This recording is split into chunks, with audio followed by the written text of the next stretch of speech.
Daddy told me just a good story. He said to move on and keep going. Imagine we had one more life, one more shot at sunrise. The rays and things start with new eyes. Heartbreakers sing tragic goodbyes. What if this one?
One, two, coming off the top, y'all know how we do. Listen, I'ma drop a freestyle you can cherish. I'ma send a shout out to the host named Eric.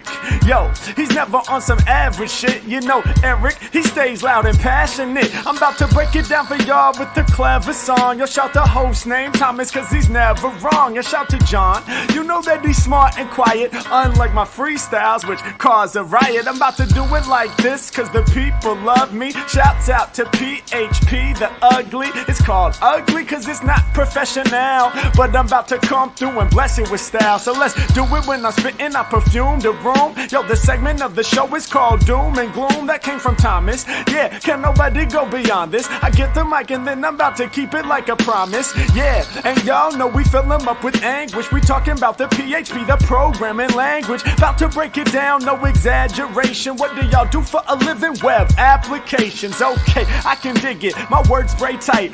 They getting together on the Thursday nights. Yeah, when it comes to rhyming, you can call me the new dude. I spew true lyrics while y'all broadcast on YouTube. So let's get it, you know my lyrics are major.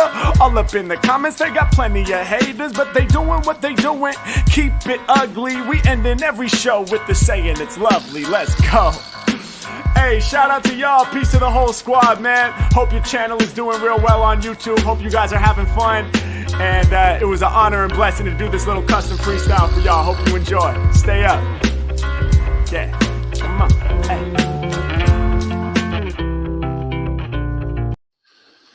It's March 2nd, 2023, and you're listening to episode 325 of the PHPUgly podcast, a weekly developer podcast where we focus on the PHP development programming language and community.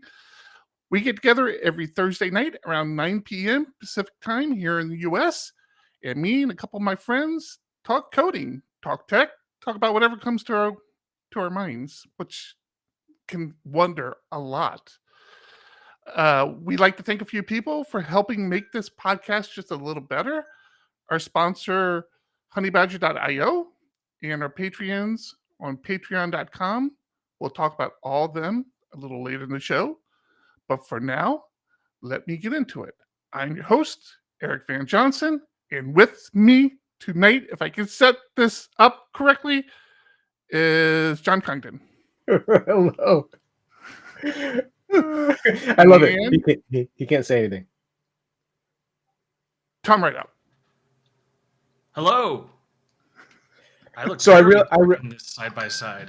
I realize why he wants to use this. He doesn't even have to tell us anymore. So he can get through the opening without us talking over him. Oh, that's true. Oh, yeah, I didn't think of that benefit. Yeah, that works out really Didn't think of that at all. That hadn't even come up in my mind. We must have just lost Tom. I don't know what happened. I do that to you once, and you lose your mind. So if you're a listener of the show, you know what's going on this week. We're using Restream. Tom is not a listener of the show. He has no idea why he's on Restream tonight, but let's see where this goes. What do you guys like? Do you guys like this or you like this? Like that? This way. I like this. You are so small to me. Big head mode. All right. I do gotta say, I like being able to hear the intro like in real time, not delayed on YouTube. Like it was just energizing coming into the show. Right. I am so sorry you guys missed out on that. And I don't know if you noticed. For the listeners of the show, we're using a new setup for the live stream. So if you're listening to audio podcasts, half the show is probably not going to make sense to you. But I don't know if you noticed, John, not only do you hear it and not only do you see it, like I'm not having to share my screen. You're seeing what the people watching the show are seeing. But did you notice there was a countdown as well that was showing you how much more time was in that video? Oh no, I wasn't paying attention. I was just listening and grooving. So when we run our little honey badger ad, look at the top. It tells you you're on mute, but it also gives you a countdown of how much more time is left in the video. So there's we're already learning pretty quickly. There's a lot of pros and cons to this new setup. The biggest con for me personally is I can't use my Stream Deck. Like I might be able to use my Stream Deck. I haven't really explored it a lot because I use Stream Deck through Linux, and the app that you use kind of is able to reach into a lot of applications, but I need to play around with it a little bit. But yeah, kind of a learning process. You might notice like our Discord is not showing up. I mean, there are ways to show it. Yeah, I can do like this whole number. Oh, and I guess only new comments come up. I'm not even seeing new comments. Well, nobody's typed since you showed it. Oh, so There we you go. Yeah, so that's how chat would run. I don't know. We can talk about it later if we like this or don't like this, but yeah. So where should we start? Should we? I guess we should give the floor to Tom first, right? Because Tom has had a very active week. Oh God.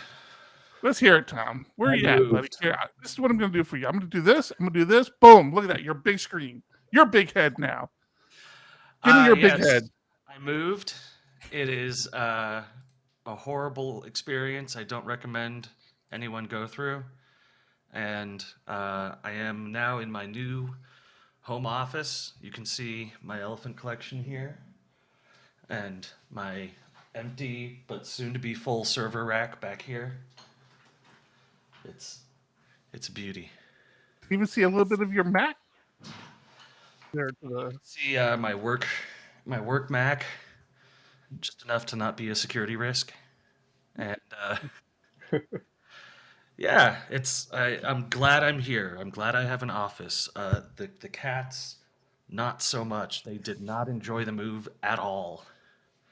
Cats normally don't. Yeah, I don't think the dog knows we moved yet, but the cats are very much aware. Cool. Well, I mean, where are you at in the moving process? Are you completely done? What's going on? I know you're doing some home renovations. Is that done?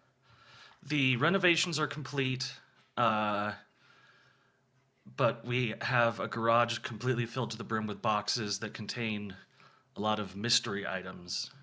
Hopefully, stuff to go on your walls. Hopefully, yeah. I've got some sound damping material coming in tomorrow, and I've got some new lighting coming in because if I were to turn on my office lights now, it would blind everybody. It is way too bright in here. But yeah, it's only 2 panic attacks for this move, which wasn't that bad. Yeah, not bad at all. Cool. Still, unpleasant experience.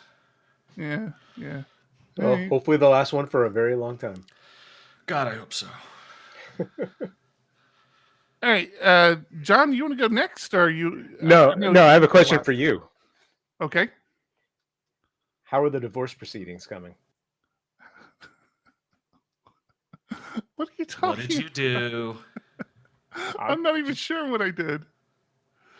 What do you mean you don't know what you did? Your wife posted it all over the internet. What? What did I miss? I don't Facebook, man. She posted a chat in your family chat of one of your kids wanting to do a Zoom, and you saying you made the comment that your wife wants to get another dog, so she's going to be looking for a place to stay once the divorce papers come in or something.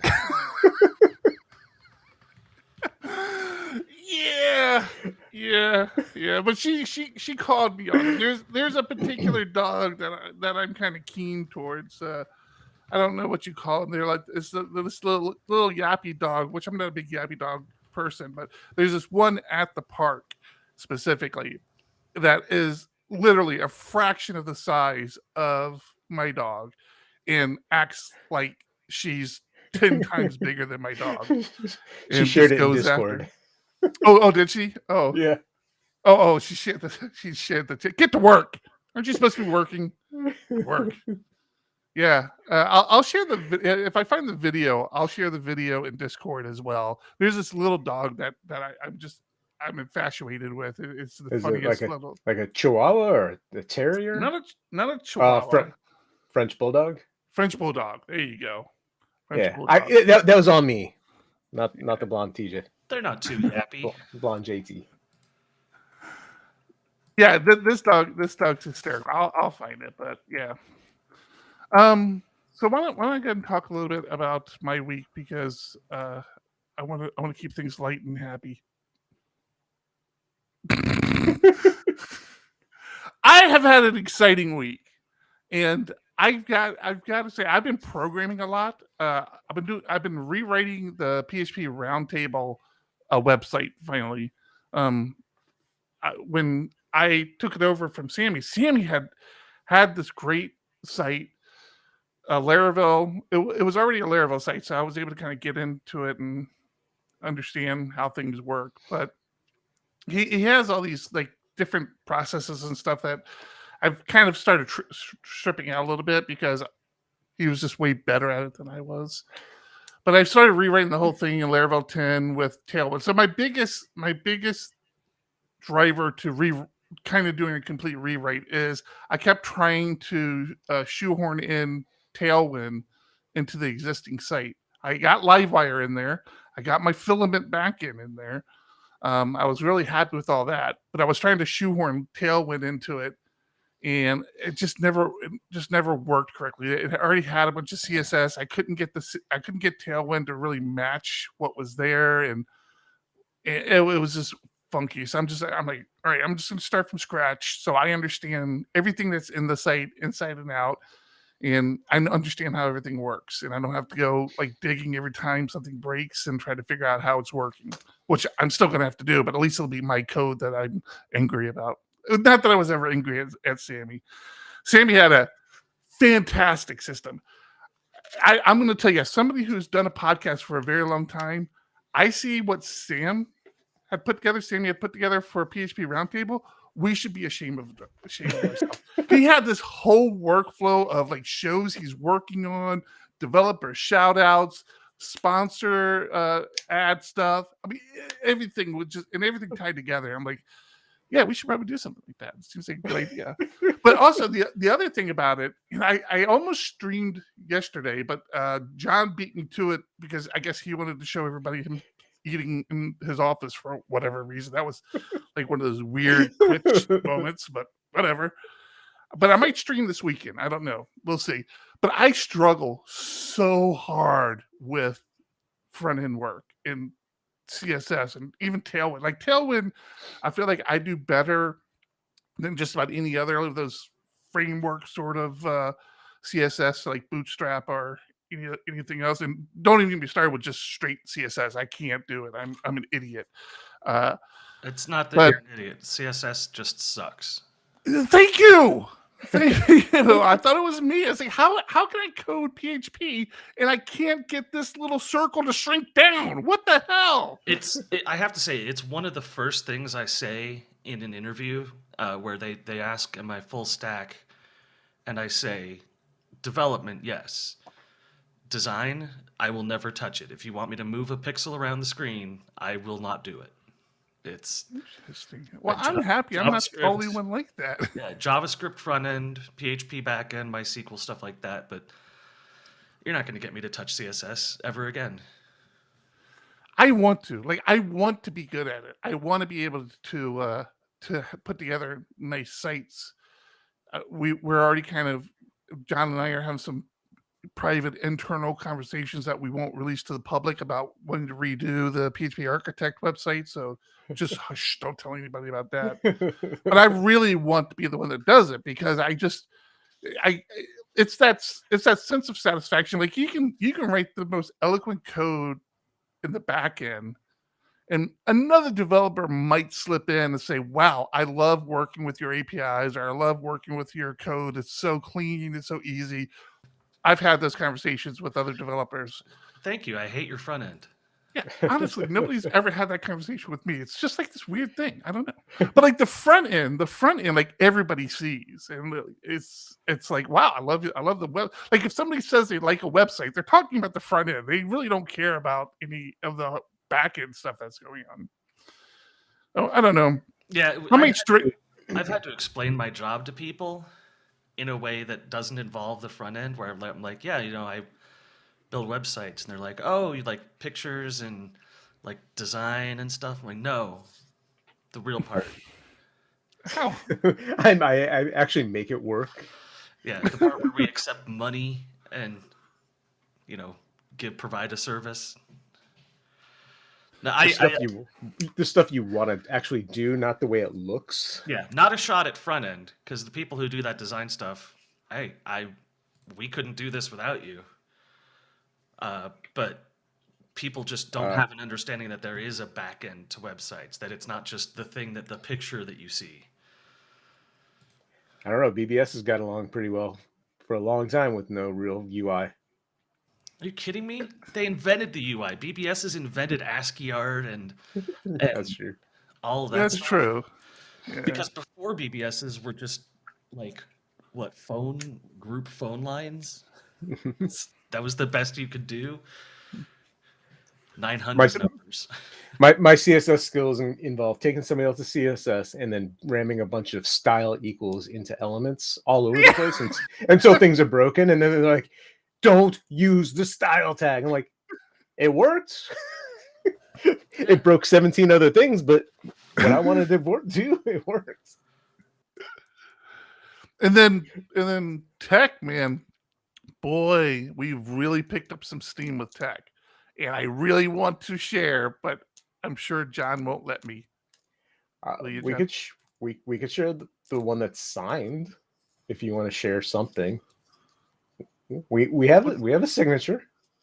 On which one? The big one? No, the other one. Now we might not want to say what on the one I'm working with. No, the one I worked with. Yours isn't signed, is it? I didn't think so. That's why I was surprised to hear that, because I hadn't seen it come in. No. The one I was working with is signed. All right, go ahead and share it. Yeah. So coming on as a bronze sponsor of PHP Tek is platform.sh. Platform.sh. So they just signed yesterday, so we're still waiting to get all of the assets, to update the website and start releasing things. But super excited about that. Yep. And we have a couple more. We have a couple more in the works, which is nice. You got a couple of big ones coming. A couple of silver, gold.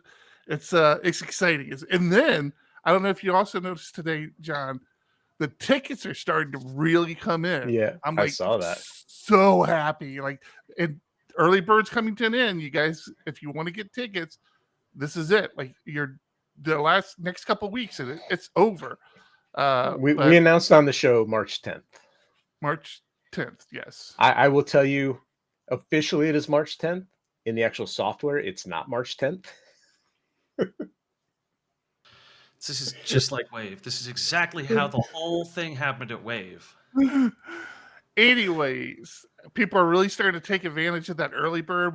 We're having companies buy multiple tickets now, so that's really exciting to see those coming in. So you want to talk to your bosses, or if you are a boss, you want to do this now. And we're still taking sponsors. We're not done with sponsors. So if you want to be a sponsor, we've got a nice little lineup forming right now. We just got to get contracts signed. Yeah, I was wrecking part. I was talking with somebody else, having sponsors, having a nice vendor area where, attendees mingle is important. So it's nice having sponsors around. If you have a company with multiple developers or even a single developer, continuing to improve their skills makes them want to stay with you. If you're not helping them enhance their skills somehow, they're going to find a company that will do so. So take advantage. Like, people like working for places that help them get better, and that's just a fact. I think I've heard too many horror stories of companies not wanting to send people because they're afraid they're going to lose them. Right. But not sending them is how you're going to lose them, not by sending them. Right. Or making them go by making them pay their way. Like if I worked for a company where I was doing PHP development and I wanted to go to a conference like PHP Tek to better myself, and the company told me, no, we're not going to pay for it, and I had to take vacation and pay for it myself, you can best believe I'm going to that conference looking for a company that sees the value of sending their employees to a conference. Exactly. And I mean, if you are a company that does a bunch of PHP work and you want to see the type of developers who see the value in going to conferences and want to better themselves, again, that's where you want to be. It's a literal gold mine of PHP developers, and that's if you've got a shop and you need PHP developers, hint hint, nudge nudge, PHP Tek is the place to be. All right, John, what about your week? How was your week? I feel like I missed something that big I wanted to talk about. Did we talk about anything else, John? I don't think so. Okay. About what? All right. Oh, with tech? I don't know. Yeah. It's going to be a focus over the next 3 months, 2 months. Oh my gosh. It's only 70 some days away. We got to get her equipment out there. All right. What about you, John? How was your week? Oh, it was good and bad. Good and bad. That's better than previously. Yeah. Well, unfortunately, the owner had a terrible birthday. We ended up losing a few of our developers on the team, which was not fun. It was hard to go through, but they all have landed on their feet and they're doing well, so it's good. But it was definitely a sad time. Saying bye to anybody sucks, but things happen, it's where things are at. But we're continuing to build out, and like I got to work on some amazing inbound code to take inbound phone calls today. I'm working closely with some other developers that I've worked with closely in the past, and I see nothing but good things ahead. So happy there. Like Eric said, we selling more tickets, so that's always a high. I got to have a couple of beers with one of my really good friends yesterday and had a really good talk with him. I hope he enjoyed it as well. And yeah, that was probably the high of my week. It was good. Yeah, I think they enjoyed their beer with you. All right. I got caught up. I'm looking for that video because I know I have it somewhere because I shared it in our family chat. It's a French bulldog. We got it. I know, but you gotta see this guy in action. He's amazing. All right. Well, I don't know where it's at. I'm gonna have to find it later. I'll put it in Discord when I find it. I promise. Andrew brought up a good point in Discord, which it's sad that we don't have it on our stream anymore, or for now. What's that? Discord? But yeah, Andrew Woods in Discord said, some companies say, what if I spend money on people and they leave? To which you should reply, but what if you don't and they stay? You know, if they're not getting better, you're stagnating, right? You're not going to grow your business as well as you could. Yeah. Right. Also, they're your employees, not your property. So, like, you're supposed to be paying them. I get the argument, like, if we pay them to go to this thing and then they leave because they went to this thing, then it's like, but that's not what happens. His whole Chris, is it because I said his full name? I don't know why I did. Who? Instead of saying A Woods, I actually used his full name, and your kid's calling me out on it. Oh, yeah, they're pretty good at that. Yeah. I don't know. If I knew his middle name, I'd use it. How do we feel? I don't know. How do we feel about the? I don't know how I feel. I keep going back and forth on the chat inside there. I mean, I could share the Discord window as another window, but that still isn't that good. I don't know. If you're listening to the audio stream, this is you should feel good about yourself because the show should be the same. Ideally, I don't know.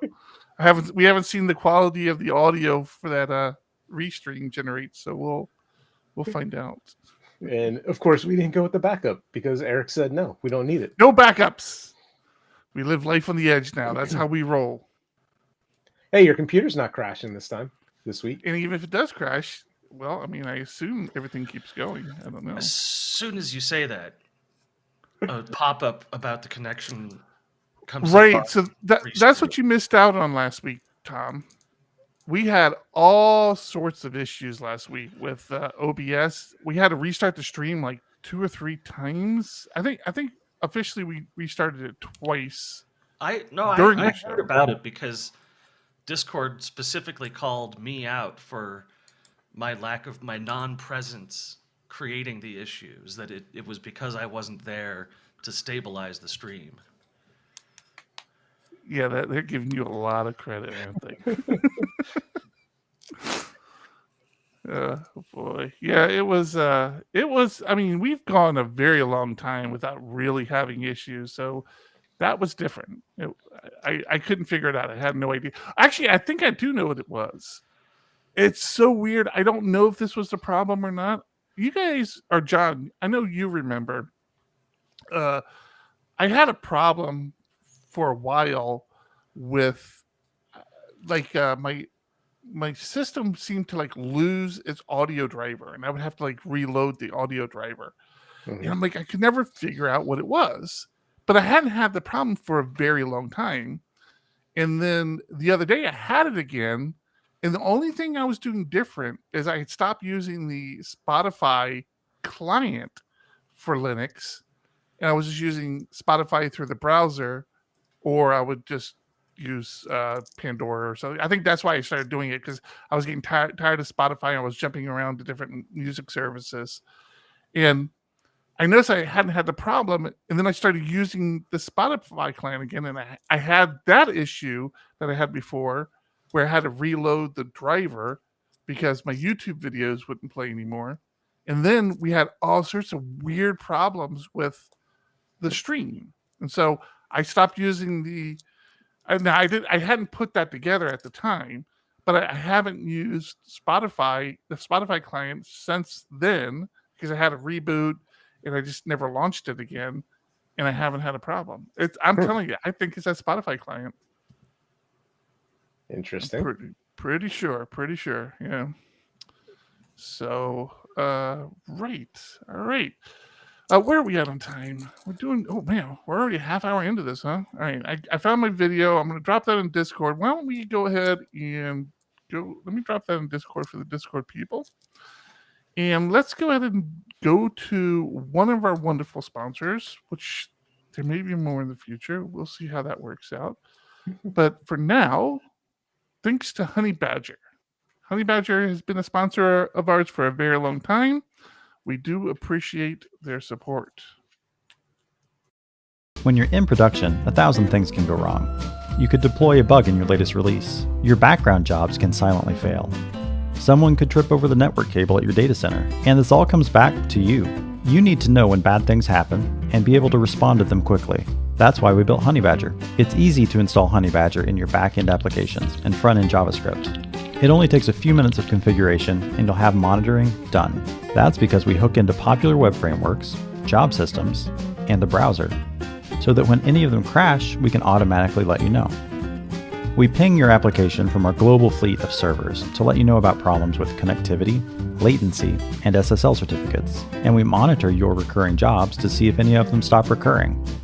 When there's a problem, we alert your team using the tools you already use. We can create issues in GitHub, Jira, and other issue trackers, and send notifications via Slack, PagerDuty, or other channels. When you click through, you'll be taken to detailed information on the error. You'll see things like request parameters, headers, user information, and the backtrace. Click on any line of the backtrace to view it in GitHub, Bitbucket, or your local editor. When you fix a problem, just mark it resolved and follow up with the affected user. That's Honey Badger. We're the monitoring tool for web developers who'd rather be, well, developing.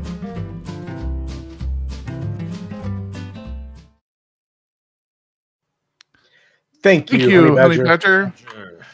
I was going to end it early, and I'm like, I just told him to watch that timer, so like it had 3 seconds. If they just popped up, it might freak him out. There's no timer on my side. Oh, you guys don't see the timer? No. Nope. Oh, but you hear it, right? You hear the commercial? Yeah. I see it and So hear this- it. This is interesting. I wonder, historically, and I don't think we've ever shared with the viewers.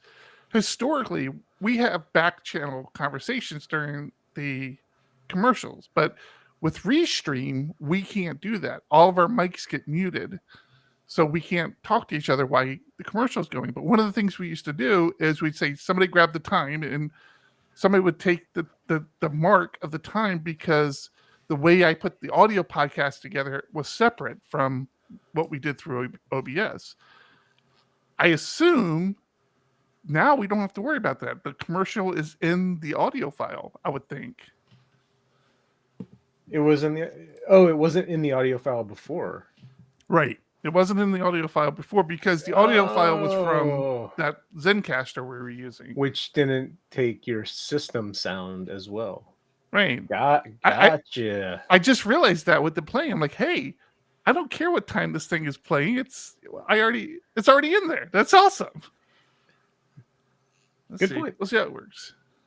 Well, it was right at 30 minutes if otherwise. I can tell you that much. Okay. Do we want to talk PHP, or do we want to get into a few things? Do you want to talk about anything else? I need to put my brilliant idea out there, just so someone who's got more ambition than me will do it. But haircuts at airports. You've got like an hour and a half layover. Get a haircut. Or like you're headed to like a corporate event. Get a haircut. This is a very random topic. It's Why not. are you saying I need a haircut? Like, I actually didn't wear a hat tonight. It's the first time I haven't worn a hat in like 8 months. I very much need a haircut, and I'm having trouble finding time to do it. So are you thinking about doing it on your way to Tech? Yeah, well, I've got to go to San Jose next week, so I have to get all dressed up nicely. I am officially a tech lead now. What conversation are we having here? You just wanted to tell people you're planning on getting your haircut at the airport? Like, I wish I could. I can't. They don't do haircuts at airports. It's a thing that would make sense. No, it doesn't. People that have a place they go get their haircut usually.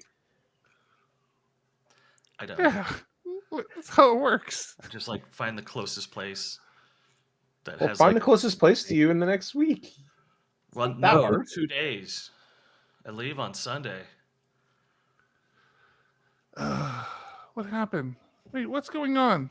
Oh, I already moved it over. It's already in Discord. We got to talk about it now. Release manager. And put that up. Boom. Release manager for 8.3 has been announced for PHP 8.3 release manager. Yes, I have been asked if I was going to put my name in the hat. I will not give them the satisfaction again. No, I've got too much going on, man. I've got conferences I'm working on. I have seen some names that have been going in. Eric Mann, who writes for PHP Architect. So this isn't announcing the release managers. They've opened up. You can submit to You could submit to be a release manager. So Eric, third time's a charm. So it wouldn't be. Would it be a third? No, I didn't do it a second time, did I? No, you just complained the second time. Yeah, that's my MO moving forward. I'm just going to complain about it moving forward. But yeah, I'm kind of pulling for Eric Mann. I mean, it would be nice to have an Eric finally as a release manager. I think it's long overdue. I'm Party Eric for sure. A couple other people have stepped up. I don't know exactly what the plan is. They've been trying. They tried, I think, for the last two releases, 8.1 and 8.2. I think they had two, rookie release managers, like people who haven't been release managers before, and then one veteran release manager who had handled releases before as a team, as opposed to only having two people. They ended up with three. I don't know if that's the plan. Maybe if I had read it, I could tell you. But yeah, if you're going to be a manager, now is the time to throw your hat in the ring. No, I'm not. Nope, I'm not submitting my name. Why not, man?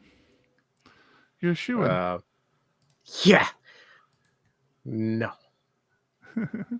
Not doing it. I shouldn't be so harsh. I would love to do it, but I'm not going to. I might do it again. I may try to do it again sometime in the very distant future. I mean, I want a big release. I want to be release manager for like PHP 10. That's my goal now. PHP. I'm going to start campaigning for PHP 10. Okay, but the question is, does that come after 8? Yes. No, I hope not. I'm not prepared. Well, somebody release a really bad version of 9 real quick so that they skip over it. Oh, let's not do that again. I thought the tech industry just generally didn't do 9s. Is that a thing? Oh, Well, no, maybe that's the thing. Apple went from 8 to 10. Oh, Windows went 8 to 10. Windows went 8 to 10. There's a whole like superstition about it, isn't there? I don't know. Blackmagic Design went to version 9 on their software. I just happened to see that today. There was a version 9 of Laravel as well. I think you're making this up. Yeah. Which would be on brand for you, Tom. We're okay with that now. We're all fine with it. Okay, thanks for the input. Appreciate it. You need some more elephants in your background. You should come to tech. You do. I am working on it. I really am. But I mean, like, this last month has just been so rough. Hey, you got one of the Dutch ones, right? With the hat? Yeah. Hey, I love that one. That's one of my favorites. I think ours would have been better, but John shot down. Somehow we're 3 people on a podcast and one person managed to shoot down something the other 2 agreed to. That we need our own elephant? With the eye patch.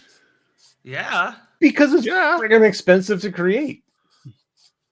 Oh, if only we had some big conference that could sponsor us.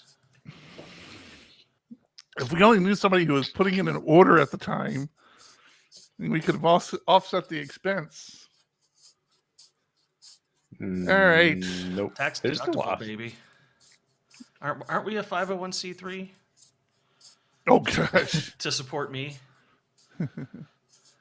That is something that's so. I'll go ahead and continue to pimp my. Oh, that's what I wanted to talk about. Oh my gosh, I need to pull that up. I'm gonna let John be mad at me, but it's really John's fault because we only recorded one PHP podcast in February when we were just talking about how we're not going to do that, and we did it. But there's an article coming out in next month's PHP Architect, and it's a feature article that John and I have been holding on to for a while because fortunately we had a pretty healthy pipeline at the time of feature articles, which isn't so healthy now. So if anybody wants to write for PHP Architect and you want to get your feature article like kind of to the top of the list, give us a holler. We're working on a couple in the pipeline now, which I'm excited about. But for March, there's one called A Guide to Practical Usage of PHP FFI. And we talked about FFI in the past. I know, Tom, you weren't a big fan of FFI, right? This was the ability for PHP to run other processes that aren't PHP. I'm a fan of it, but it is a security nightmare. Okay, I'm not gonna. I won't argue that with you because it might be. But you could say the same thing about any composer package you install if you're not careful. Good point. So FFI stands for Foreign Function Interface, and this is something like you can have C code or some other code that maybe interacts with things that PHP isn't really designed to interact with, and then PHP can then interact directly with that C code. And I kind of on the fringe been interested in it. Like I like dabbling in other languages, but not that much. I read this article. Who's the article from? John, help me out. I'm looking. I can't pronounce this. Bohuslav Simic. Very good article. If you're a subscriber to PHP Architect, give this a read. You might feel the urge to kind of just blow over it because it's not something you've looked into.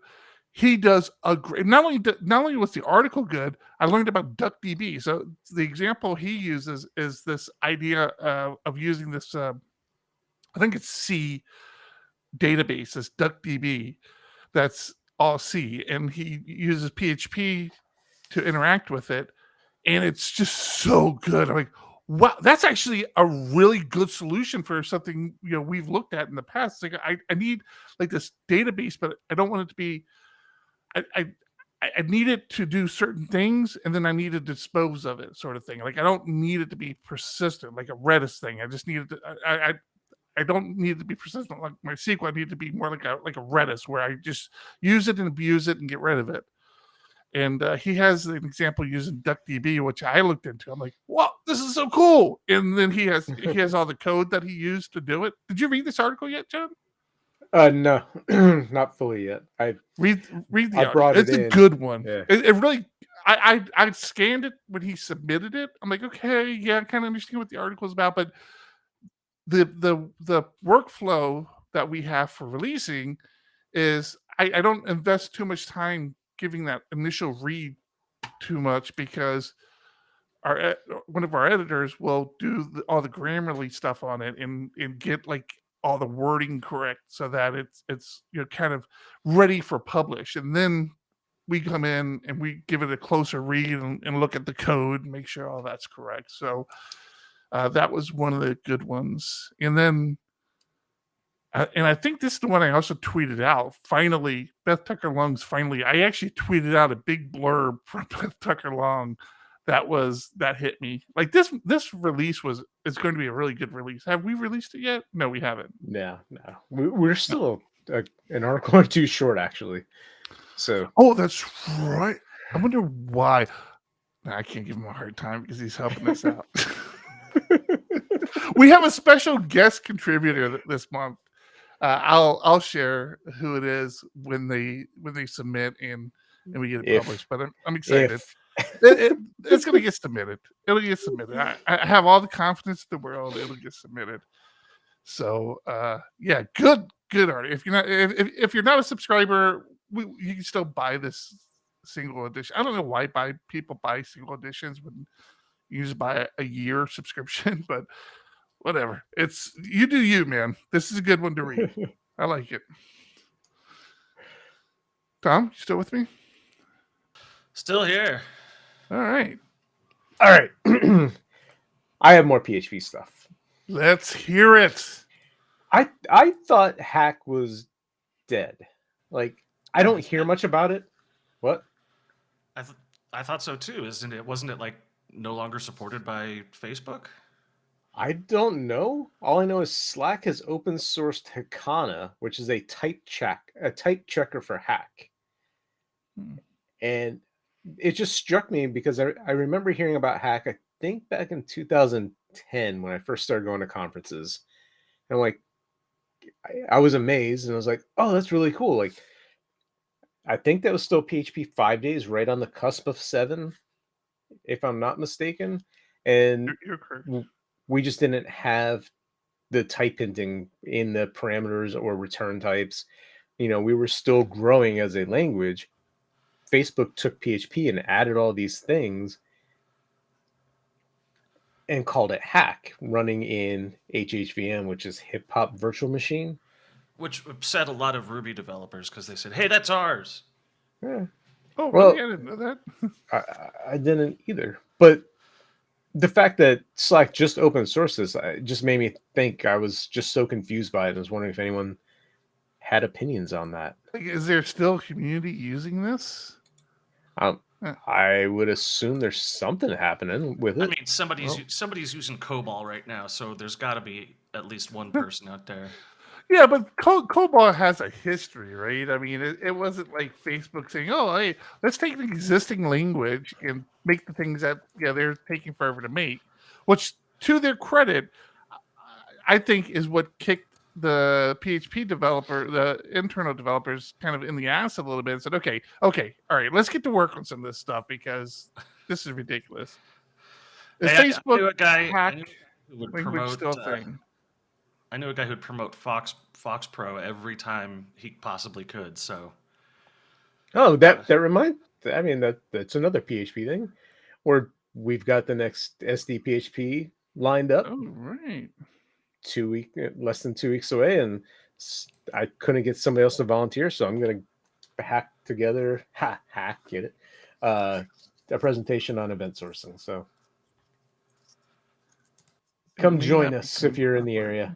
It'll be fun. Are you live streaming these? You should do that to test out this expensive live streaming equipment that you've purchased. I don't know what you're talking about. We haven't done any live streaming equipment for anything. What do you mean? It's a mystery. You're a mystery.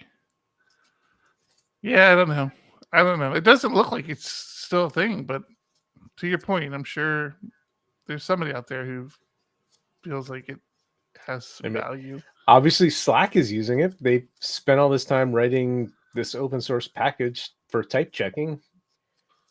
And it's like we have that in PHP now with all of the static analysis. Let's go to the GitHub. Let's see what the GitHub has. Oh, there we go. 2 months ago, 3 days ago, somebody's contributing. 7 months ago, 2 days ago. Yeah, I mean, it's still being worked on, still being contributed to. Still looks like it might be a thing. I don't know. I don't know why, but yeah, more power to them. It's good to have this sort of thing out there. It keeps the PHP internals working hard. I've seen shops that are running stuff that I would consider old and dead, just because that was the thing that they settled on at the time that they started the development, and they don't want to transition from it, or they have some kind of legacy monolith that they can't transition from, so they just sort of have to maintain it. Yeah, it's hard. I've been through so many of these massive upgrades from versions of PHP, versions of MySQL, versions of Asterisk, and it's like you have to stay on top of it, because once you don't, it takes so long to actually upgrade, because there's going to be a point in time where you're like, crap, we have to if we want to make any changes to this. or I security think issues. I think I shared with y'all before, and I'll share again because we might have new listeners. But one of the most horrific things that ever happened to me, I was working for a big company. I'll withhold names to protect Sony. their phony station reputation. But I was working out. I was in operations, so I wasn't a developer at the time. But one of my big things, and one of the things I take a lot of credit for there, is I had introduced open source and I had introduced PHP into our environment. So the marketing team had put up a WordPress site, and it had gotten compromised. And so everybody's yelling at everybody, trying to figure out why it got compromised. And it was a bad time for it to get compromised. It just was. Not that there's ever a good time, but this was a particularly bad time for it to get compromised. But pretty soon, all the fingers started pointing to me. They're like, this was on my server. And so I get on, and I knew enough about PHP. I was pretty into PHP at the time. I knew a lot about WordPress at the time. So I'm like, all right, let me go take a look at it. I had shut down the site already, so the compromise was an issue. But now, because it was such a big company, there's this whole process of the disk needs to get mirrored, the whole server needs to be rebuilt. It's a whole thing. And I looked at it, I'm like, you guys, you guys haven't patched this thing in like 3 years. Like, there are literally 3 years worth of patches that are missing. And it's like, well, why weren't you patching it? I'm like, I didn't do that. I'm not managing the code base. I managed the server. Like, well, this is because it's open source that we got compromised. I'm like, no, it's because of it's open source is why you shouldn't have been compromised. You should have been paying attention to it. You should have been updating it, and you didn't. And man, it just caused this and I was not in any position to push back, but I wasn't letting this go. They just wanted to brush it under the rug of, okay, we've got to stop using open source. We've got to stop. This is a problem. I just kept saying this is an open source issue. The reason why these compromises have been patched is because it's open source. This shouldn't have happened. And oh my gosh, it got so. To your point, John, it's a lot of these companies saying, okay, I have this free product. I'll just deploy this free product and be done with it. Say, no, you still got to do work for it. You can't. You still have to hire somebody to manage that. If you think you're getting it out of hiring a developer, yeah, they don't have to develop it, but somebody's got to take care of it. Somebody's got to tweak it. Somebody's got to make sure that it's staying current. It's a whole thing. You don't need much of a developer to maintain WordPress updates. You totally don't. There are people who specialize. WordPress. I don't know what they call themselves, but they don't even touch code. But you need somebody there who understands WordPress, and there's not a lot to understand. Understand there's a patch available, and you need to apply it. That's all you have to understand. And it's even gotten better now. Back then, WordPress has an auto patching system now. I don't know the details about it, but there's some auto patching. But the back then it was nothing like that. Every patch you had to apply yourself. It's a little better now, but I have to say, I did see an article this week that said upgrading your Laravel application to Laravel 9 with Shift in 20 minutes. And I laughed and laughed and laughed. It would have been Laravel 10 though, right? Is that it? Is that the one that's out, Laravel 10? Yeah. But why did you laugh? Because, for a small application, sure, Laravel Shift can handle it, but big applications, the stuff that I'm used to, there's no way it's 20 minutes. There's so much you have to deal with. It's just...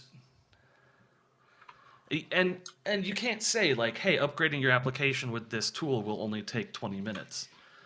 You can't say it would take 5 minutes or 2 hours. You don't know what application the person has developed, how big it is. There's some marketing, but I think the statement is most applications. If you're on 9, most applications going from 9 to 10 will take 20 minutes. I can totally see that, I mean, granted, like I said, there's a marketing kind of twist to it, but Sure, but I mean, this is the same. This is the same kind of idea that made Elon Musk think buying Twitter would be an easy thing to turn profitable. It was like, it's just a website, right? Those things are easy to maintain and keep up to date. And he had no understanding whatsoever of how it was actually run. So should we talk about our little Twitter story? I'm talking about the Twitter story since you brought it up. Yeah, sure.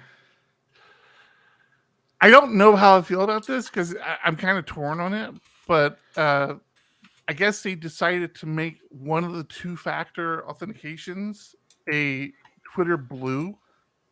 At first I was like really kind of like, that sucks, but it's SMS two-factor, which right off the bat is not the two-factor you should be using. So why would you make that blue? And they were saying, well, all it's getting abused. They have to pay for the SMS messages and this and that. They and have the to other pay thing. a lot for SMS messages. They're from what I've read, they're getting completely fleeced on it, and it's some huge number. Let me see if I can find it. So I'm looking at the article. I don't see anything in the actual article, but that doesn't surprise me. To me, this should be something we all know. SMS two-factor authentication isn't great. We shouldn't be using it. They should be part of the team helping push people past that. Like at this point, let people two-factor authentication in and say you have to update, and here's how. Like teach people, install Google Authenticator or some other authentication app, and use that. Don't rely on SMS, or just switch to email. Like, granted, there's still a cost, but it doesn't have to be SMS. So email's, I think, just as vulnerable as SMS, though, right? I mean, as far as like somebody, catching it and of course, but yeah, I agree with you. If you're going to offer one of those, I mean, and it's a financial reason that you're doing this. Granted, maybe they will make money off of it and push people to Twitter Blue. I don't know. I don't think that's their goal, though. I think their goal is exactly what you said. I think they want people off of it. They're like, okay, if you're going to use this, you're going to pay us more for it. And that's the weird part, is that their announcement was like, this is a security risk. If you want the security risk, you're going to have to pay us $11. I'm like, is it a security risk or not? Are the people who are paying for it higher getting profile? extra security? Like if it is a security issue, just turn it off and explain that it's a security issue. But it is also a financial issue that's cost them a ton of money. I almost have the right amount here.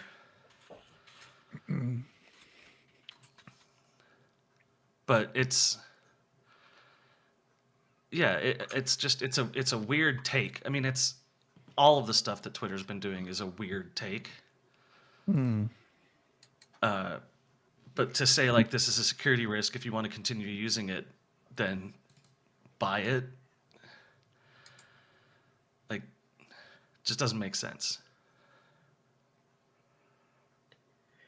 You're muted, Eric. We have another security risk to talk about. Not even a risk, a exploit. I saw this. I'm surprised John hasn't held my feet to the fire on this one yet. This was a bad one because I thought you were. I just put another security one in there as well. So. Oh, did you? No, I was talking about Lastpass got compromised. Not a little compromise, like Keys to the Kingdom compromised. And that hack, that whole thing is just getting worse and worse as time goes on. So at first they were like, hey, we've been compromised. They've gotten their entire database of all the customers and all their passwords, but it's all encrypted, and all of our calculations show it's going to take 100 years or something to crack, right? I don't know the exact number. And people were immediately kind of debunking this. Like, no, it's not going to take that long, especially if you figure out how quantum computing is accelerating. And so this is a real problem. You guys, it gets worse than that, actually. So I was, you're there. Okay, you froze for a second. I was talking with one of our SDPHP members last month after the meetup, who was a LastPass user for over a decade, and they switched to 1Password because of it. And just having this conversation, and he was laughing that LastPass boasts about having above standard encryption, and it's because I guess the standard is like 100,000 repetitions or 1,000 repetitions, whatever the number is. right? Their standard is like 100,001. So they can be above the standard. But the problem is that is a config. Another problem is that's configurable in your client. And if you started back 10 years ago, it was like 5,000. And if you haven't changed it over the years, their above standard encryption doesn't apply to you. So, what? Yeah. So he's saying, I went and looked after this.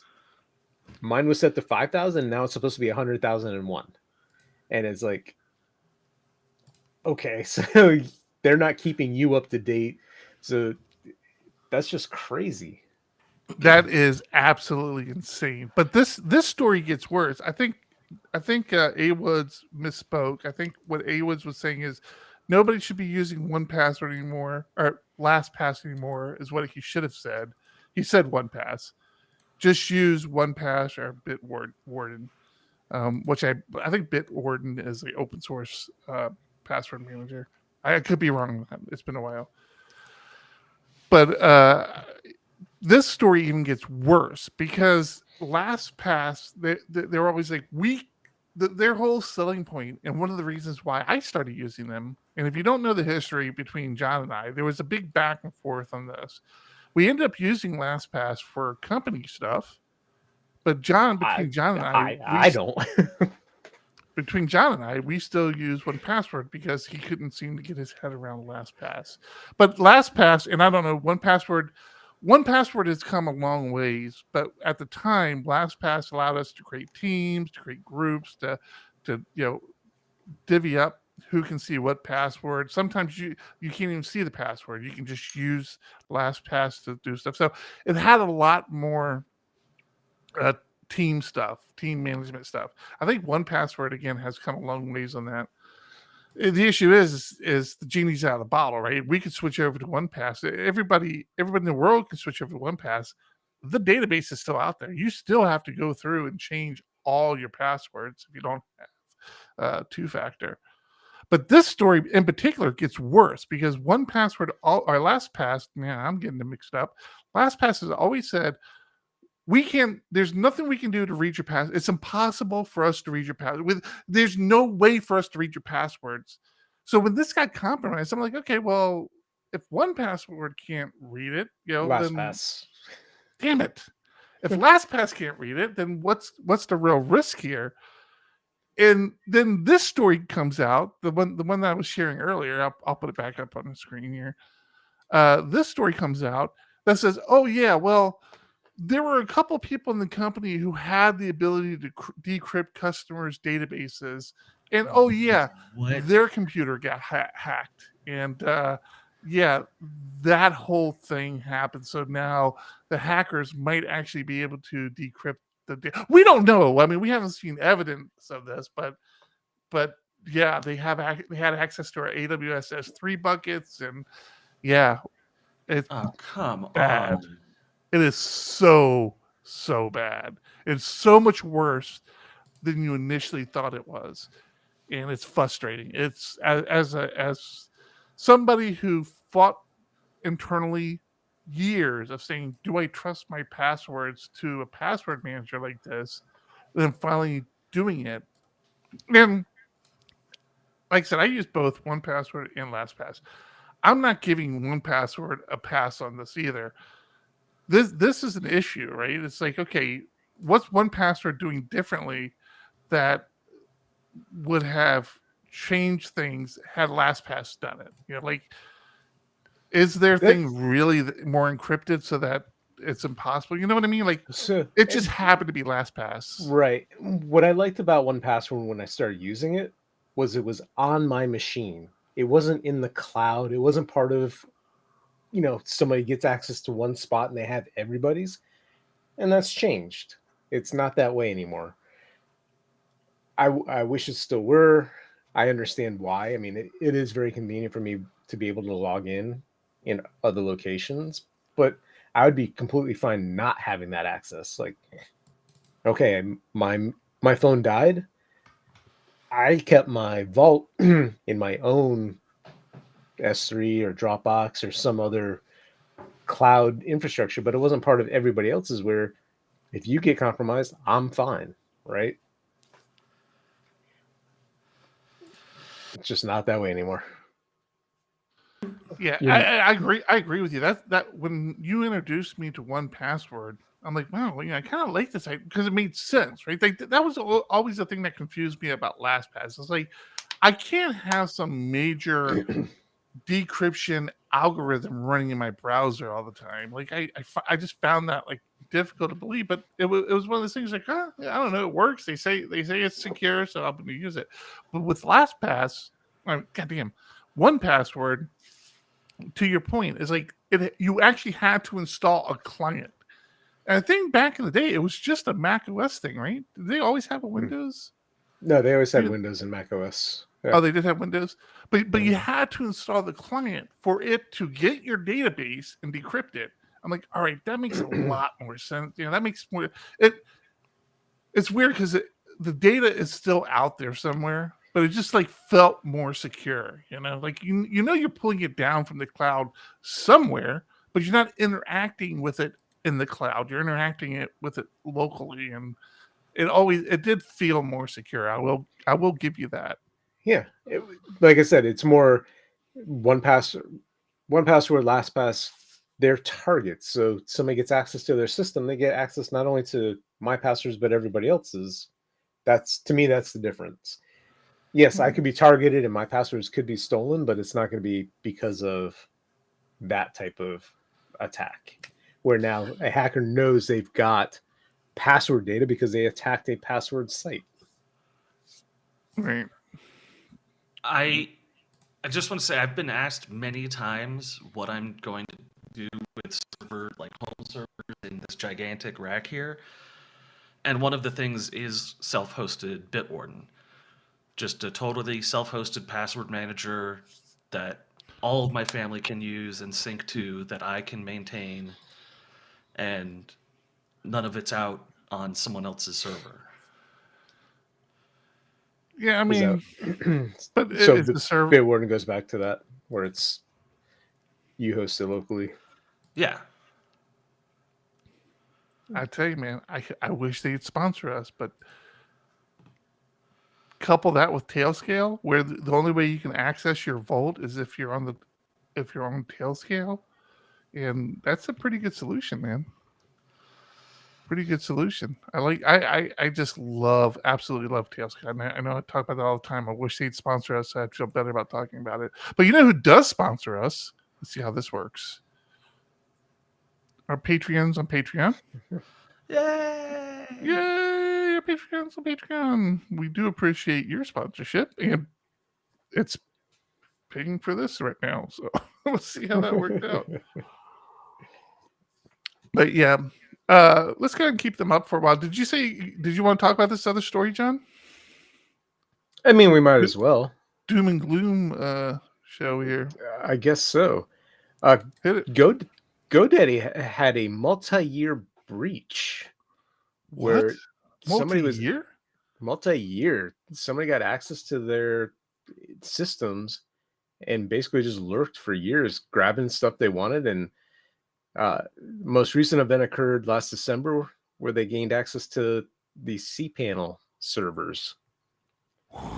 Oh, come on. God, I Yeah. remember running so many So- web pages through cPanel.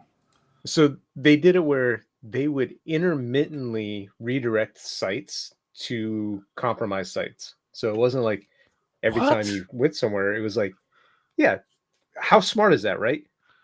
I always thought that when crooks are, they make it so obvious because it's like all of a sudden they redirect everything. But if it was intermittent and like some people like, hey, I went to your site and I ended up over here, and you go and look, you're like, what are you talking about? It works fine for me. Right. You call them crazy, right? Yeah. And you get even just a small percentage of people visiting those sites going to your compromised site. You could sit there forever and not be caught. Yeah. Take. I mean, how do you even like? It would have to be just a random thing that somebody would catch you. Right.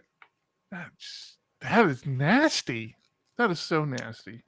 I didn't realize. I mean, I knew GoDaddy was big, but $4 billion in revenue in 2022. Man, who has not used cPanel? It's been a long time, but yeah. Dude, I remember installing this on servers, like Yeah. the cPanel. Yeah, holy God! I use it to SSH into servers, and yeah, God, that's crazy. Man, I think back some of them. I mean, they weren't really mistakes at the time, I guess. But I used to use. Oh, that's what it was. I pushed, like I said, I pushed open sources at this company, and I got Red Hat servers. They were a Microsoft shop, paying a lot of money for stuff, and I had installed a Red Hat server, and I knew enough command line stuff to get Apache running to deploy a website and all that. But the other admins, they're like, "There's no GUI. Like, how do you do anything?" I'm like, "Yeah, you gotta, it's all." Like, "This is stupid. We're not going to use this." So I went looking for a solution. There was a package. It's probably still a package. There's a package out there called Webmin.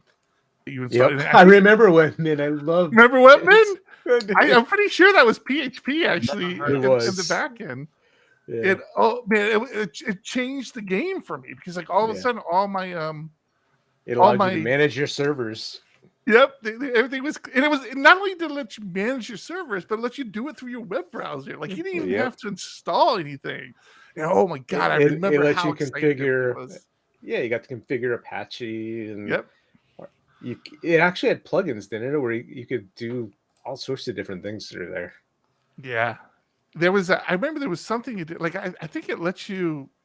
God, did it let you like partition disk or something? I remember it did something where like one of the administrators like, I can't believe I can do this like this. This is awesome. I'm like, all right, I'm happy you're happy. Oh man, that was great. Webmin was shit. Yeah, so we got Discord. I mean, I should throw up chat here. We got Discord talking. PHP MyAdmin. I still have somebody that uses it, and it drives me nuts. It's like, I go only back one person. Yeah, I mean, if you use it locally, I'm not going to fault you because it's like it's whatever, it's access to the database, but don't use it for production. Yeah, that feels like dangerous. but if you think about it, your application's talking to the database, so it's like it's a hard. I mean, you just have to make sure that thing is locked down. We've gotten way better at doing that. Back in the day, it was just out there. I was like, this can't be like this. Oh, I remember the first time I got cable internet and like all the ports were open to my house. I was running a web server on port 80 out of my house. And I got slash dotted once. I remember I woke up in the morning, I'm like, what's that noise? Like I walk into my office and my little disk is like I'm like, what's going on with my server? And so I like unplugged everything and I plugged it back in. I put up a fan site. As a matter of fact, it was a fan site for you guys will probably remember this. What was it called at the time? I think it was ZDTV at the time. And then it became Tech TV, right? Yeah. Oh, ZDNet's channel. Yeah, ZDNet. And I put up a fan site on there. My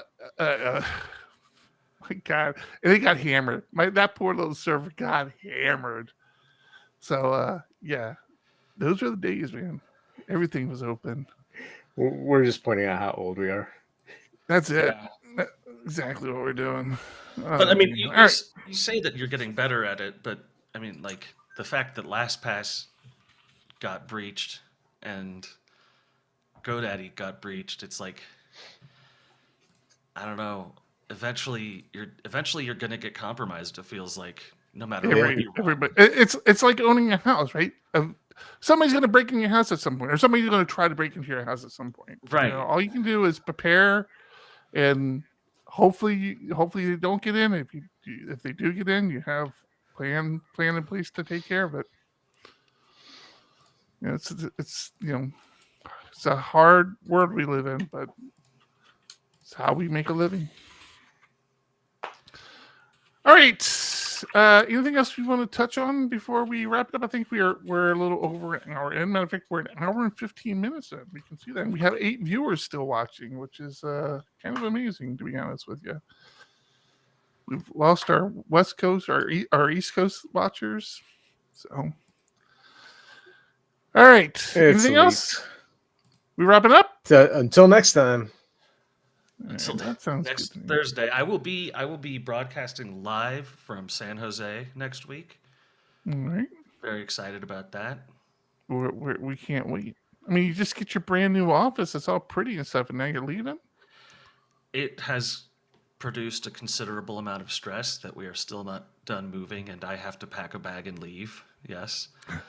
Or that we literally moved into a house at one point and didn't unpack. We lived there a couple years. I mean, we unpacked like the essentials, but our garage still has so many boxes just packed up. And then we moved again. It's like, well, half the house is already packed. We just threw it in the truck and took off. Yeah, it was an awful experience, and my poor cats, who are going a little crazy. I told you I've got a nice little camp for one of the cats now that still hasn't acclimated, but they had been underneath our bed, and then last night at like 1:30 a.m., one of them just starts meowing really, really loud. Didn't know where the litter box was and just couldn't hold it in anymore. And that smelled so bad. Don't need that information. Appreciate that. All right. I definitely think we've run out of steam. Tom's talking about cats going in the bathroom. I don't. We started talking about dogs. To be fair, you started talking about getting a haircut at an airport, and we're wrapping up with you talking about your cat freaking out. So I need to be able to get a haircut at an airport. That's all I'm saying. Not our greatest show. Let us know if you're in Discord, or if you watch the stream later. Give us a comment. Comment below. Subscribe. Comment. How do they do that? I'm pointing at John here. Watch this. I can flip us. Boom, boom, boom. Comment below. Let us know how you like the stream. I don't know what to do about the Discord piece. And it's kind of a big part. The other thing I haven't been doing is I haven't been running. Here's our Patreons. If I wanted to run it below, I don't know. That's not going too fast. It seems so much faster before, but I haven't been running our Patreon supporters. Our little scroll. I mean, it's a little distracting, right? Don't you think? What do you think? A little bit. I don't know. Maybe I'll run it next week. There's all sorts of things I haven't done yet. We have our little where are those other things at? Or here. You can join us on our Discord. Boom! Discord. I don't know what the QR code does. There's no link, but yeah, I can put QR codes up. Apparently they're big on QR codes. I don't know what the story is with that. So let us know what you think of it.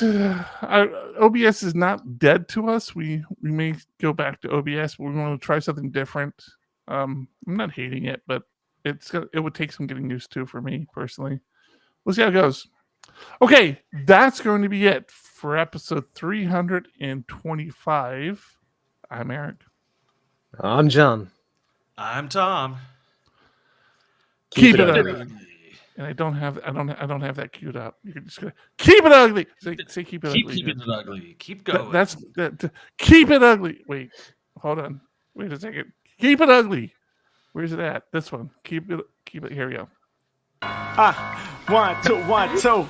Coming off the top, y'all know how we do. Listen, I'ma drop a freestyle you can cherish. I'ma send a shout out to the host named Eric.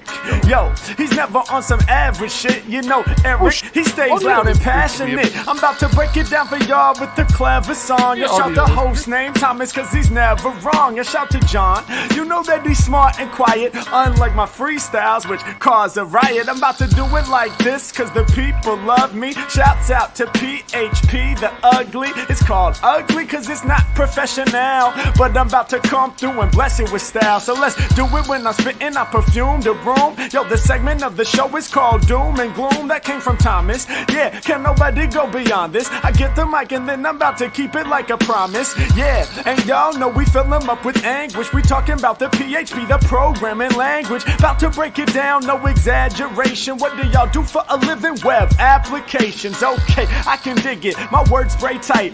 They getting together on the Thursday nights. Yeah, when it comes to rhyming, you can call me the new dude. I spew true lyrics while y'all broadcast on YouTube. So let's get it. You know my lyrics are major. All up in the comments, they got plenty of haters, but they doing what they doing. Keep it ugly. We ending every show with the saying it's lovely. Let's go. Hey, shout out to y'all. Peace to the whole squad, man. Hope your channel is doing real well on YouTube. Hope you guys are having fun. And it was an honor and blessing to do this little custom freestyle for y'all. Hope you enjoy. Stay up. Yeah. Come on. Hey. All right. Oh, you know what I could have done? Yeah. I can turn on the volume. Did that volume go down for you guys? Yep. Yeah, because it was impossible to hear you when you're trying to talk over Harry Mack. Interesting. All right. Well, I'll do that next week. I can't do that to the intro one though. That's probably the intro is set up differently. I mean, I guess I need to set the intro up the same way. But then I'm having to switch between. Yeah, there's a lot that I don't care for on this. Like with this, it worked pretty well with PHP Roundtable, which is weird because like that panel was like 9 people, but I don't do like a bunch of sharing the browser, the things I like to see. This is a little different. I did like some of the setups, like some of these setups ended up looking pretty good. I don't know. Discord, you let us know. What do you think?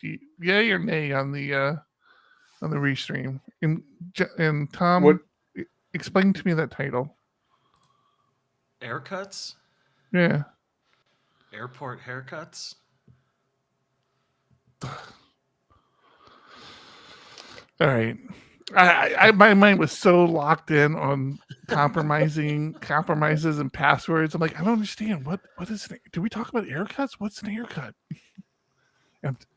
Well, to Buttery's credit, he did put an apostrophe in there for the H. Does that mean something? The disappointment. Oh, come on. Come on, what happened? Why are you disappointed? I may have emailed Bitwarden about sponsoring. I would totally, if I can self-host Bitwarden, I might do that. Oh, that's what I wanted to talk about. Somebody they do in have Discord a paid service. Said this is why I don't use Linux. When I was talking about my sound issues, for the record, I still have a Mac that I use with the 3D printer, which I'm going to talk to you about too, John, that has all sorts of freaking issues that I had forgotten about and I started using it. And one of them is, for whatever reason, the speakers stop working. Like you wake it up and it doesn't recognize the speaker. You got to physically unplug the speaker and plug the speaker back in, and then it works. And I remember that when it was my everyday driver having that problem. I'm like, why does it do this? So I don't care what OS you use, every OS has issues.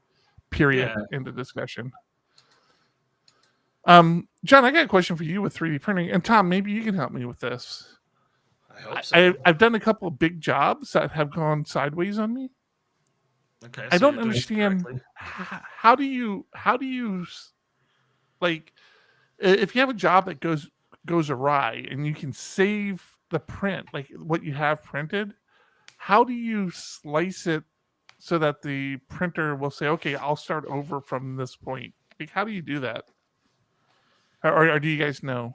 You have to edit the G code, and some slicers have like an editor that says like restart at this point. But honestly, like what goes awry is it start sliding. Like if it moves off the base at all, you can't fix it. No, it doesn't. The issues I've had, and I think it's something with the filament. Actually, I had one print that was like a 2-day long print, and it got like 80. It was 80% done, and then all of a sudden the filament was just like spaghetti. Yeah, like spider web. Spider webs, yeah. And it's like everything looked good. Like the 80% that I had done was fine. And then it just went spider webby on me. I'm like, all right, well, and by that time it had ran over 24 hours. I think it was like a 16-hour print, or no, it was a 36-hour print. I think it was. It had already done. It was down to like the last 12 to 14 hours on the print. Was it a single piece? Yes. Yeah, it was actually it was really just a block. It was to store like USB drives and things, and it was just this big block. Yeah. And it was it looking tall? good. It was I mean, it was I've printed things that tall before. It was a hefty piece. That happened to me with a battery storage thing where I just left it. I'm like, it printed enough. I'm able to use it for what I wanted. It just didn't get some of the higher up parts. Yeah, this can happen for a number of reasons. One of the big ones is how you store your filament, because PLA is super sensitive to how wet your environment is. I did try storing it in vacuum sealed packaging, but as you probably saw, Eric, it wasn't still vacuum sealed perfectly. Right. It does a pretty good job. I was worried because I have had the filament break on me before, and I assume that was probably one of the reasons. No, that's not related. Oh, okay. I've had that happen to me twice, where it's like it's printing, and then I come in, and it's like it shouldn't be done yet, and like the filament had busted, and it had printed through whatever it had, but yeah, I had that happen a couple times. Yeah, I mean, you can have it can foam up, or you can have a gradual error in your vertical risers, the spiral cut risers.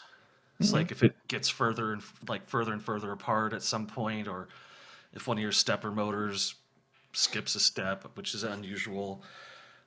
There's also a bunch of settings that like shouldn't be turned on, like the power loss prevention setting in your slicer. That should be turned off. It could be any number of issues, but really, once you start getting spaghetti, you're pretty screwed. Yeah. Yep. I'm going to switch topics over to Buttery's question as far as MySQL connections. I've dealt with this plenty of times. Proxy SQL is probably going to be your easiest bet.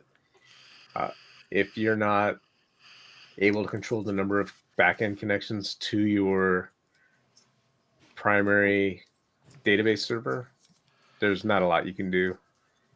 You can try to tune your application to only connect when you need to make a query and then disconnect right away, but that's a pain in the ass as well. And I was going to go the opposite direction.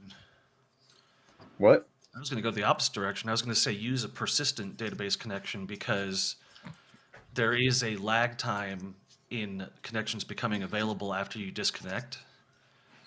And that... Oh, you're talking about it's shared in a persistent Yeah, so it's connection. you've got 100 connections always open, and your service just picks up one of the ones that's available. Not if your web server has more than 100 possible processes, right? Yeah. It's only going to pick it up if another process has let it go. Still, for something like that, if you can't control it, and you're able to put proxy SQL in front of it, you'll be happy about that. And then when you want to add read-only replicas, proxy SQL makes that a lot easier. You connect there. I use proxy SQL in that way where everything goes to the primary unless I specify this can go to a read replica, because I'm not worried about eventual consistency. Reporting, if I can find quickly identify queries that, it doesn't matter, start sending those over. Makes it a lot easier. Yeah. That way I don't have to do it in the application, because I am now dealing with multiple connections to different database servers in my application. And it's not horrible because now we're using Doctrine, but prior to that, it would have been a nightmare.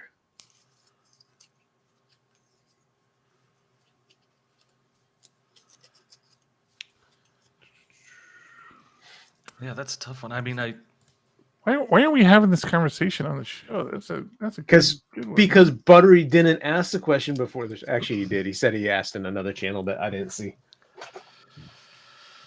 yeah, it's in the channel. John's not allowed in this channel. Yeah. So what? I guess we should jump over there occasionally looking for show content, I guess. Yeah.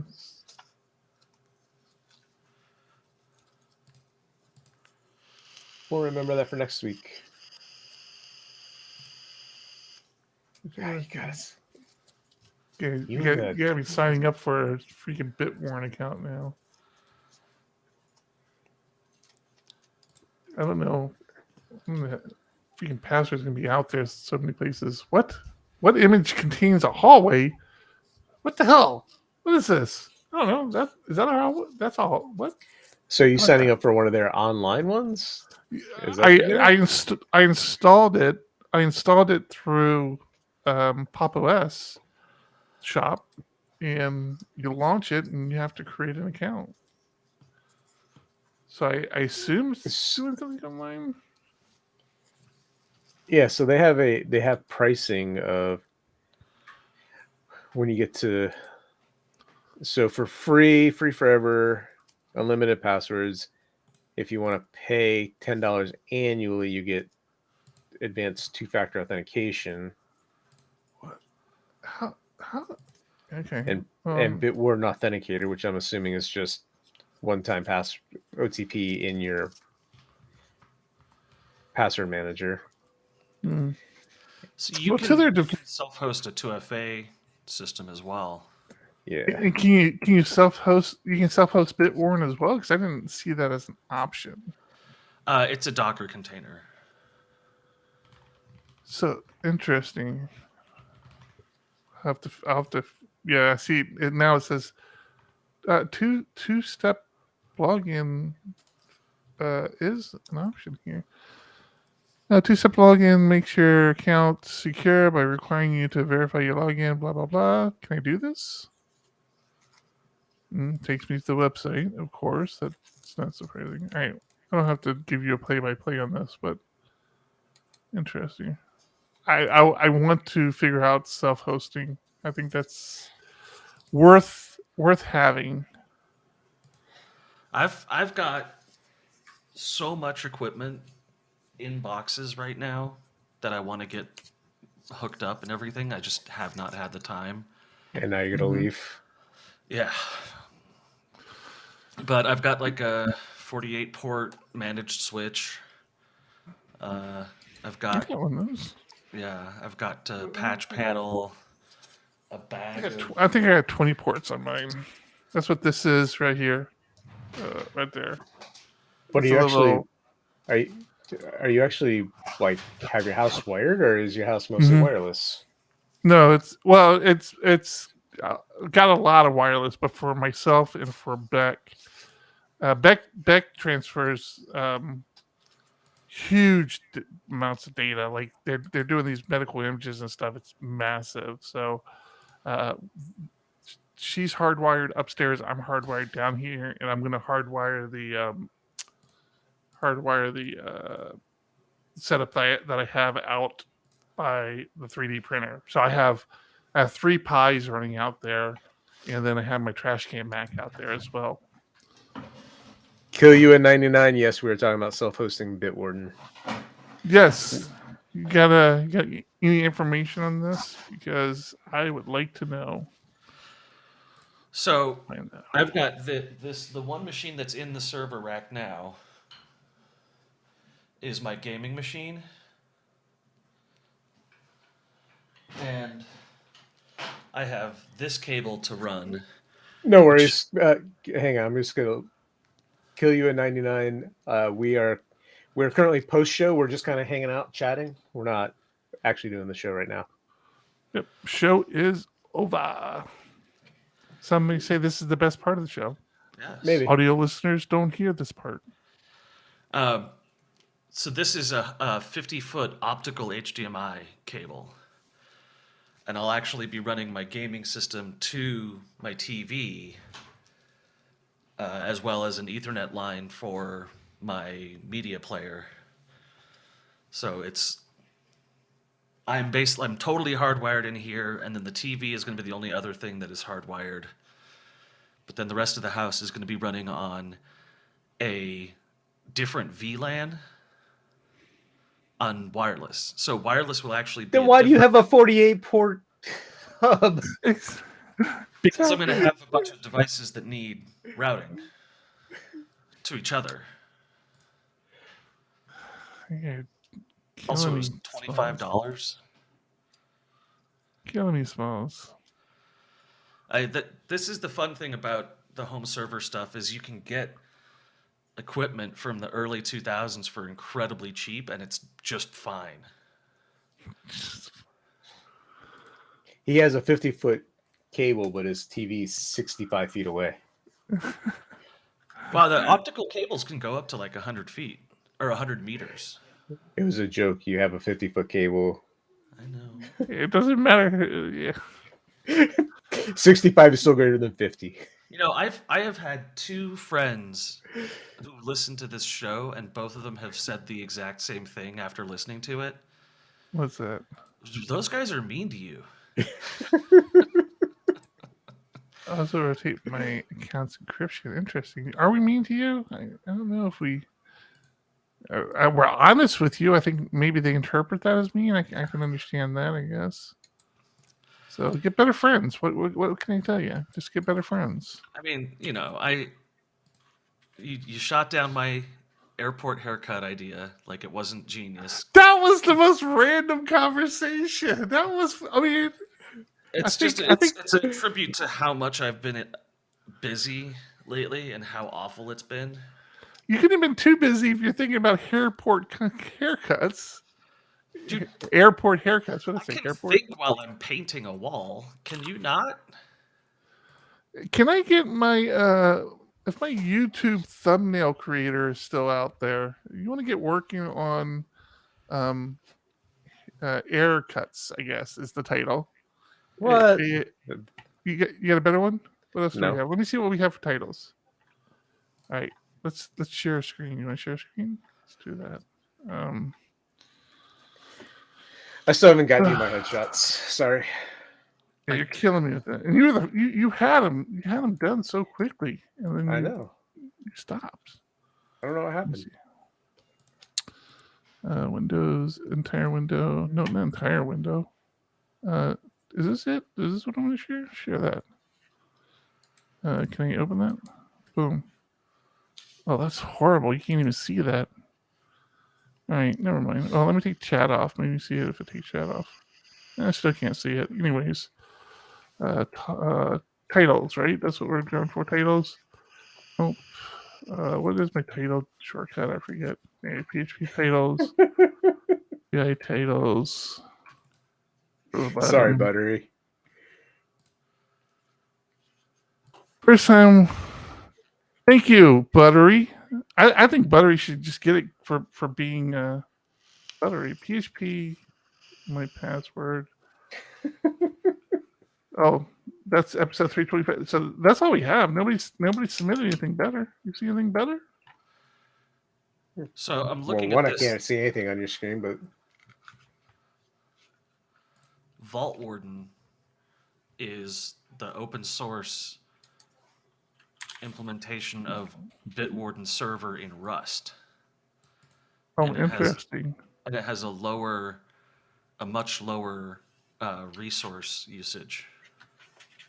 Dog drool, cat's drool. Hunter 2. What's Hunter 2? passwords. You don't know the Hunter 2 reference? No. It's you normally say I can see your password and like look I figured out how to show passwords and you actually type Hunter2 like it's your password and people get all freaked out. And then they're like no way and then they share their password. It's a little deeper than that. So here's the original. Probably is, but the original that's where I story. know it from.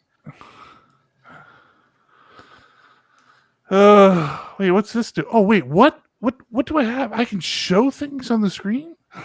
What? Buttery, there you go, Buttery. No, please use an actually good password. Actually, What's that do? What's this do? Oh, I just did something. I just pinned it. I just pinned Buttery's comment. What else can I do to get Buttery? I can reply, or I can add you to the block list. Interesting. All right. Let me click on that link. Buttery, I'm going to overrule John unless John comes up with a better password because I don't see that as being a good password. A password? What are you talking about? Password title. John, pay attention. Title. Jesus Christ. So if you guys go on Reddit at all, there's a Home Lab subreddit. And this is the kind of thing you see people setting up for their houses. It's so ridiculous. Almost as ridiculous as having your own Server rack. Server rack, yeah. Well, no, but if you look at the services that are running here, you'll see a lot of the stuff that we've been talking about. So, like, there's a cluster that runs pen testing, personal mail server, backup. Yeah, I'm definitely not running my own mail server. Fuck that. Never doing that ever again. I don't know. I mean, but you don't need, like, you get one machine is all you need. I mean, I run so much. I can't even begin to tell you all the crap I ran on a Pi before I finally decided to break out the old trash can Mac because my Pi wasn't keeping up. But well, right now a Dell R22 is like $100. But like Great. Teleport, I guarantee you would love Teleport if you were running it locally. It's a identity management for your local systems. All you need is Tailscale. I'll be right back, though.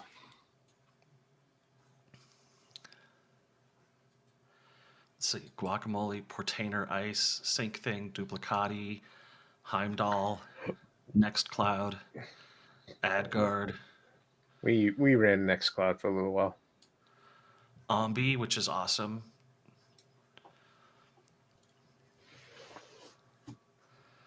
And then like running an open VPN so that your phones and stuff, if you want to be able to still access your internal network things, have your phones VPN'd into your system.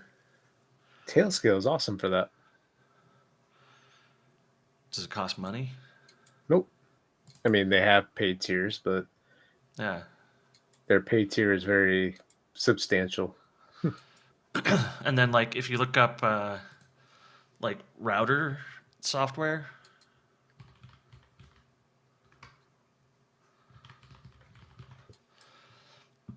there's like PFSense.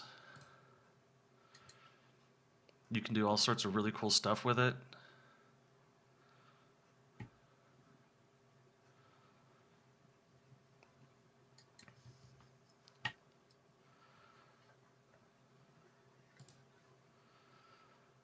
Sorry about that. I'm excited to be able to play with these things. Do you see my little ghost image on the side when I blink? Those are your sources, and then we have our sources, and then I guess you have access to all sources. Which is weird because I think you should have access too. Because I was able to add another. I thought I could add 2 people because I could do it on the PHP Roundtable. Again, PHP Roundtable is paying for a bigger service than what we pay for some reason. But so I went ahead and added you. I'm surprised you don't have you should be you should have access to everything. You should be like an admin. Oh, but you didn't log in. Did you? You didn't log in, did you? I logged in, with my Google account. As John at PHP Arch? Yeah. Yeah, so you should have access to stuff. That's weird. Huh, I'll have to look into that. It's just weird. That's what we did. Yeah, I'm in there. There's sync thing. Mm-hmm. But you don't have the ability to do anything? I mean, what's that do? John at PHP Arch. I don't see anybody on my team. I'll have to look at that again. I wonder if I had to accept an invite or something. Probably. See if you have any invites. It has this weird orientation. Hey, you've been invited to join the PHP Architect team. That's PHP Architect. There should be another one for PHPUgly. So PHP Architect. To join. You're invalid. It's not valid anymore. Oh, I'll reinvite you. See if you have one for Ugly though. Nextcloud. Yes, I'm down with the Nextcloud. Who is that? Kill U99. I ran that was one of the things that kind of pushed my Pi over its capabilities. I need to get it set up. I tried setting it up on the trash can Mac and didn't work as well. But Nextcloud with Tailwind is like a perfect solution. Tailscale. Tailscale. Thank you, John. Nextcloud and Tailscale to me is such a perfect solution because not only is everything secure on Nextcloud, but you can't even access it unless you're on Tailscale, which is I love that combination. The only problem I have with that is I don't think Tailscale. I had a weird problem recently where I tried to use Tailscale for my phone. I was at the dog park and I needed to log in, and it really behaved strangely. But I didn't spend a lot of time looking at it. But most of my regular systems, like my desktops and my laptops, are always on Tailscale. Tailscale is always running. But like your iPad and your phone, you need to actually jump onto that VPN to get it working. And I still have the what's that? What do I have, John? Oh, Google-Fi, whatever it is, the Google-Fi. Yeah. So I know that's on the VPN. I don't know. It was weird. I have to look into it again. So, Kill UA99. That Vault Warden is that? That's the open. They said that's the open source version of Bitwarden. Oh, wait a minute. So Bitwarden it's the Rust implementation. Can I install that? This is what drives me crazy, man. I might try to go fly tomorrow. How long has it been since you've flown? It's weeks. I tell you. I don't know how you guys are doing there, but man, it has just been raining nonstop. Yep, pretty much the same. I don't have a Vault Warden in my Pop! OS, so I guess I have to just go download it. You get the Docker image. These are all run as Docker images on a dedicated. So is it a separate client though? It has clients. So it's completely separate from Bitwarden. Oh no, it is, but it's compatible with Bitwarden. So you use the Bitwarden clients. Okay. And then you just change the server that it talks to. Yeah. But it's unofficial. Correct. Yes. To pay for, I have Buttery's asking me about Tailscale. The free tier is extremely generous. If you're not looking to share it with other people, you're probably fine. I think you get like 20 machines on your network, which sounds like a lot, but I think I have like 10 or something.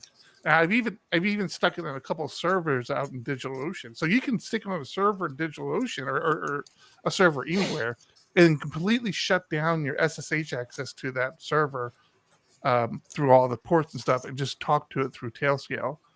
Yes, it's if you administer multiple machines I have multiple machines I'm running all the time. I can't stress enough how easy it is to set up. And I am somebody who has experience in this and have done it a million times, a million different ways. And this is hands down. I am so in love with this product. I wish they'd sponsor us. So Bitwarden is open source, but Teleport is the open source sort of clone of that. Of Vault Warden, Bitwarden, or what? No. Teleport is Tailscale. So you can self-host Teleport and have unlimited users and applications. Give me a link. I'm happy with Tailscale because it manages DNS for me, a bunch of stuff. So unless they get compromised, but this is good to know. Identity native infrastructure access Teleport. Interesting. Because I have really been wanting to. I've been really tempted to buy the Tailscale for the team and start using that so that I can manage who has access to servers. And when people go, I just go in and delete their account or shut their account down, and they lose access to all their servers. I love that idea, but Tailscale, the paid tiers aren't cheap. Holy crap!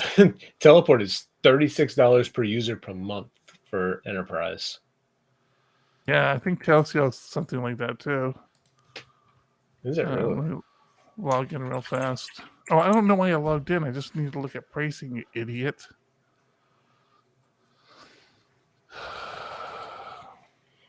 $5 per user per month for a team. But you only get 5 devices.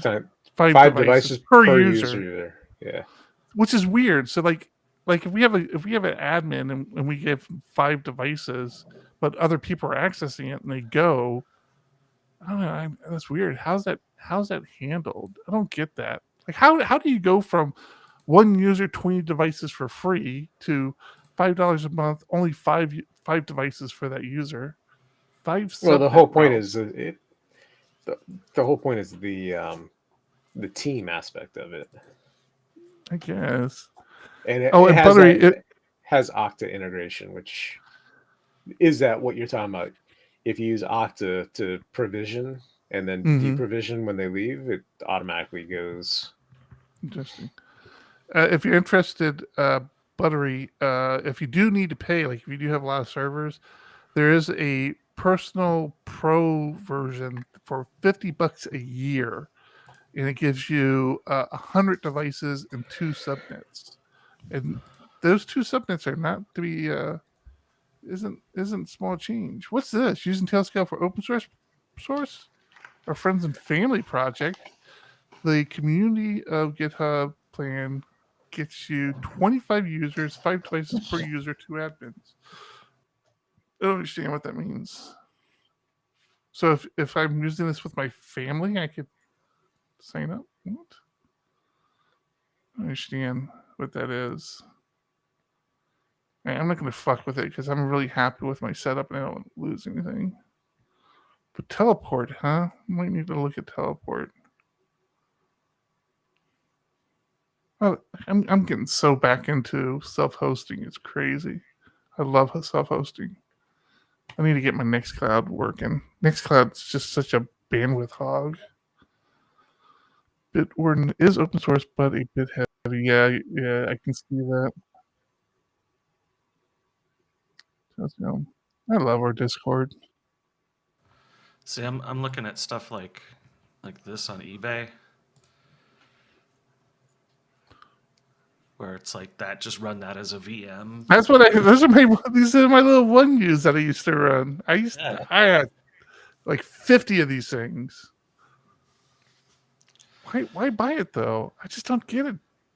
These things, they're so fucking loud, Tom. Like seriously, they're loud. Heat becomes a real problem, especially with these little 1Us. Man, you've got to have air blowing on that thing. Well, you can get bigger ones. Yeah, you can get 4Us. They're just louder. These things are not made to be in like a small room with you. You're going to go deaf. You're not going to be able to podcast with these things. If you have a couple of these sitting behind you, you're not going to be able to podcast. I'll be fine. If it's a problem, I can move to the basement. Have you ever been to a data center, Tom? Yeah, of course. Into a data center? Dude, I enjoyed being in the data center. We had the whole AC blowing up through the floor. Mm-hmm. Yeah, I mean, there's a lot of solutions for quieting them down. No, there's not. No, there isn't. No, they're not made to be quiet. They're made to be in a different room, locked up. People who run these at home have come up with a lot of solutions for specifically those. You're really trying to make it sound like you're making a good decision here. We're just letting you know it's not. That's all. You could literally buy. I don't care. You do, Tom. You enjoy yourself. Oh, I'm gonna. Like where I worked in the early 2000s, we got to build out the entire place. Right, it was 100 square foot. No, 10,000 square foot warehouse, and we got to put up walls and kind of lay things out, and we got to set up our own developer area. So the entire back was set up where we had our area for developing, and then we had a sliding glass door into the server room with 4 racks. And then from there, we had a window out into the central area, which was customer service. And it was loud, but it had its own AC unit just constantly blowing in there. Anytime we got warm, it's just going to go hang out in there for a little bit. You're muted.